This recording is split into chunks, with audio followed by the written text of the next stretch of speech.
नमस्ते मित्र। स्वयं में परिवर्तन। सनातन धर्म को सीखने के लिए स्वयं में परिवर्तन जरूरी है।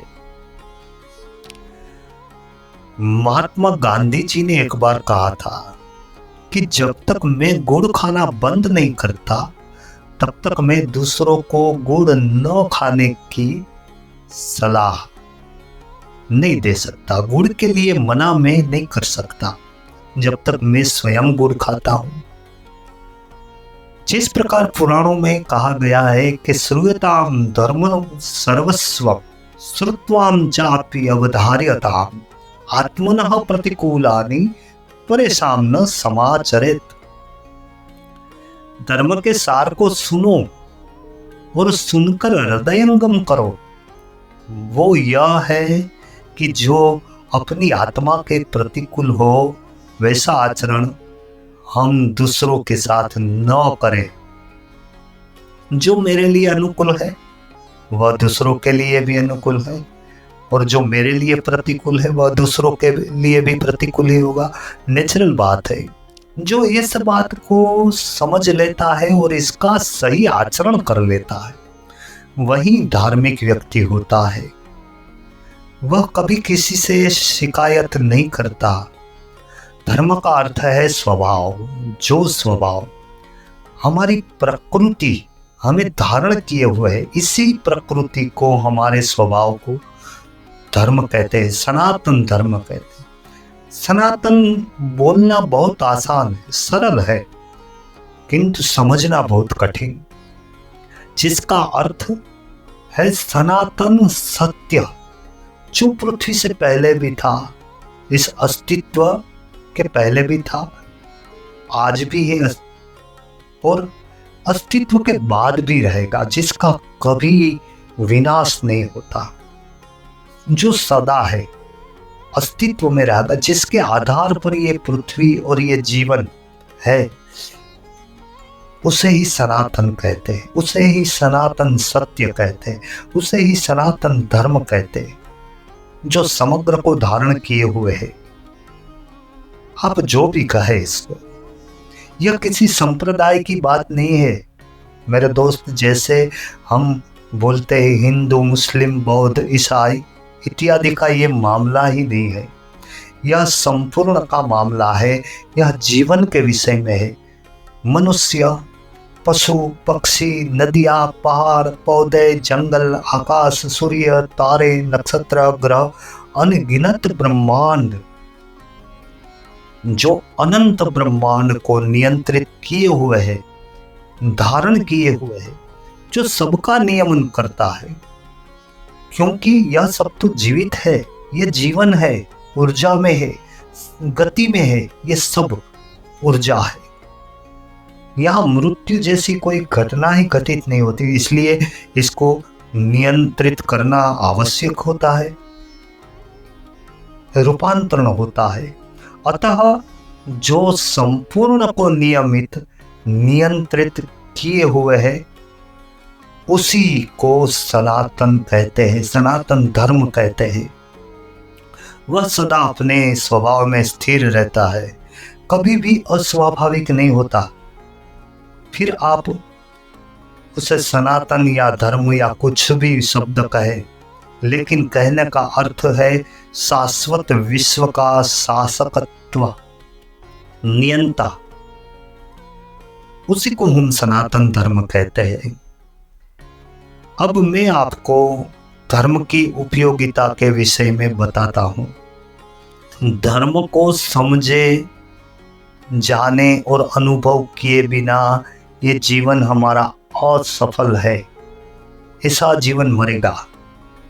सभी प्रकार की सुख सुविधाएं, महल, गाड़ियां, विलासितापूर्ण जीवन, आज हम जो बोलते हैं लग्जरियस लाइफस्टाइल, होटल, शराब, सुंदरिया, वैभव, विलासिता, ये सब विलास जीवन की सफलता का प्रमाण पत्र नहीं होता है।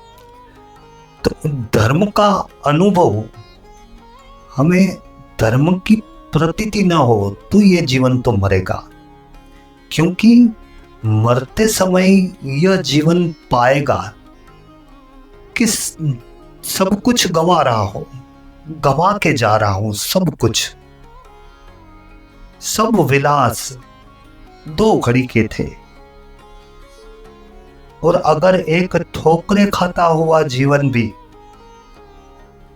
अपने जीवन में धर्म का अनुभव कर ले, धर्म का स्वाद चख ले, तो उसकी मृत्यु असंभव होती है। वह मरता नहीं, किंतु मरते समय अनुभव करता है कि वह अनंत की यात्रा पर निकल रहा है।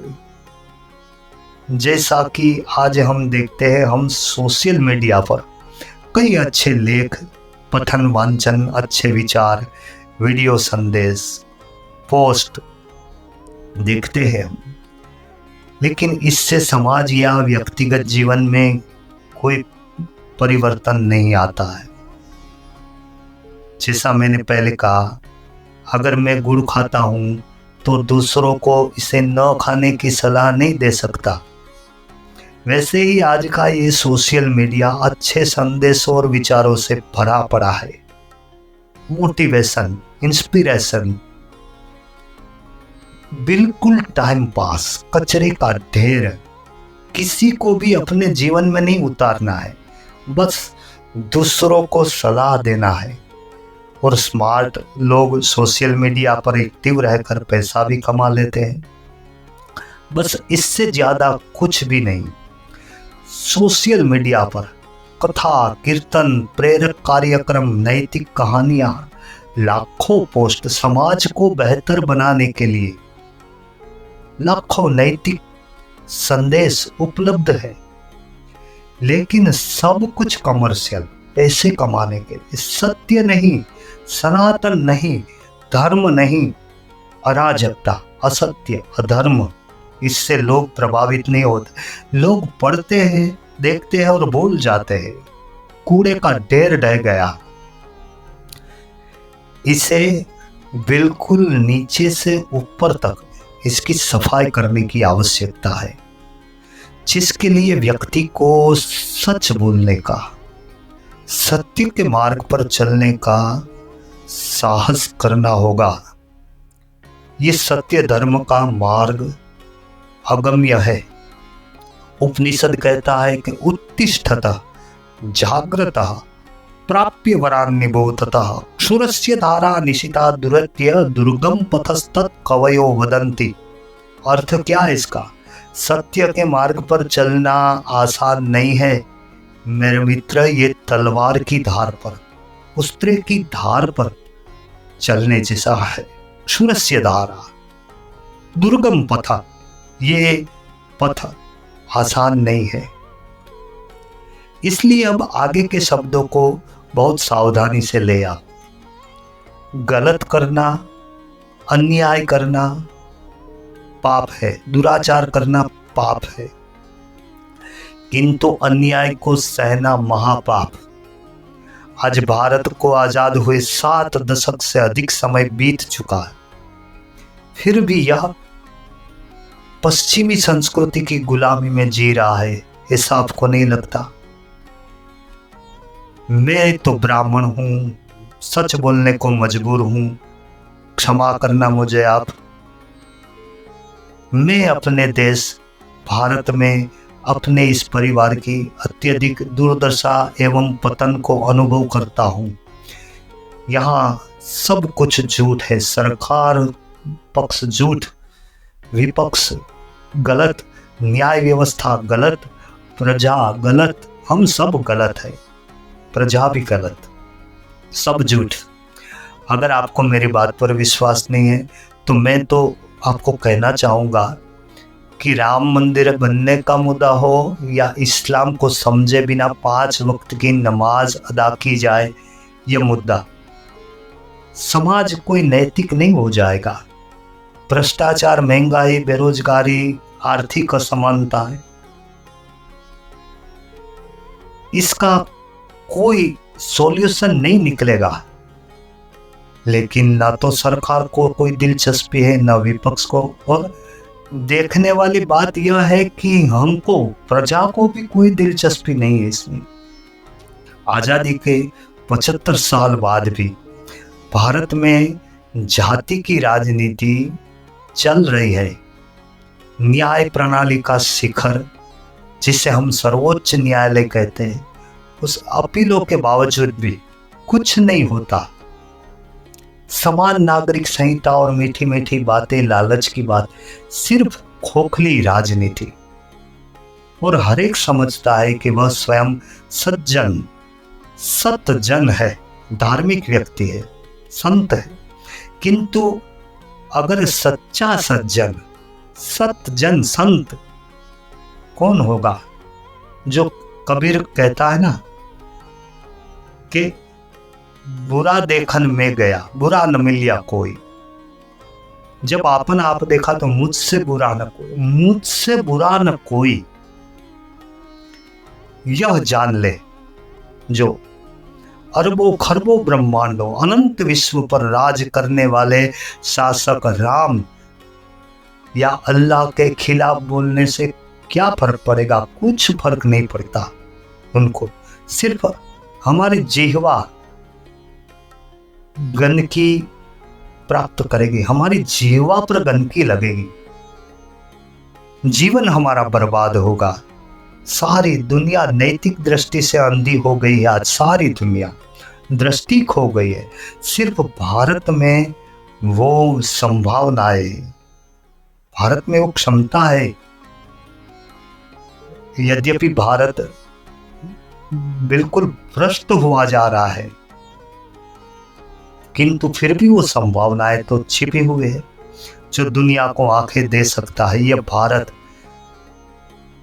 यह भारत की संस्कृति, संस्कार, भारत के सनातन धर्म ग्रंथों में छिपा हुआ वो ज्ञान। लेकिन दुनिया भारत पर कब विश्वास करेगी? जब भारत स्वयं गुड़ खाना बंद करेगा। भारत सलाह देगा तो कोई नहीं मानेगा, लेकिन भारत गुड़ खाना बंद कर देगा तो भारत ईमानदार कब बनेगा? भारत अपनी संस्कृति पर गर्व कब महसूस करेगा? बहुत कुछ करना होगा। शिक्षा व्यवस्था में आमूलचूल सुधार की आवश्यकता है। लेकिन सरकार पक्ष गलत, विपक्ष गलत, न्यायपालिका इस प्रश्न पर कभी विचार नहीं करेगी। मालिक तो जनता है। मालिक की ही इच्छा है कि उसके बच्चे कॉरपोरेट स्कूलों में पढ़े। 2 पैसे की शिक्षा के लिए लाखों करोड़ों रुपए का कारोबार होता है। और फिर ऐसी शिक्षा प्रणाली में हम शिक्षित हुए छात्र का सामाजिक मानवीय नैतिक मूल्य की अपेक्षा करेगा। वो तो शून्य ही होना है। उसका नैतिक मूल्य क्या होगा? जब प्रजा ही ऐसा चाहेगी तो क्या हो सकता है? हमारी मानसिकता सर्प जैसी हो गई है। हम आने वाली पीढ़ियों के लिए विष खोल रहे हैं, किंतु बहुत हो गया। अब मैं तो अपना कर्तव्य निभाऊंगा, झूठ को झूठ और सच को सच ही बोलूंगा। जब तक हमारे अंदर यह समझ स्पष्ट नहीं हो जाती, तब तक सनातन धर्म या किसी भी संप्रदाय की बातें सिर्फ खोखली बातें होगी, लेकिन सिर्फ राजनीति होगी। किंतु मैं जानता हूं, मुझे तो ज्ञान है, मैं तो जीना चाहता हूं, मरना नहीं। मैं तो अनंत काल की यात्रा पर जाना चाहता हूं।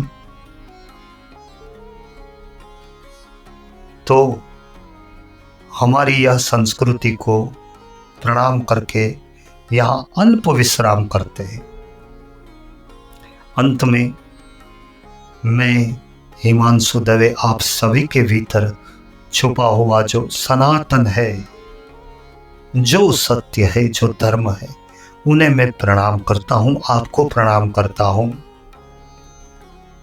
और आपसे प्रार्थना करता हूँ कि इस चैनल को सब्सक्राइब, नोटिफिकेशन बेल को ऑल करके ऑन करें, वीडियो को लाइक करें, कमेंट करें और शेयर करें।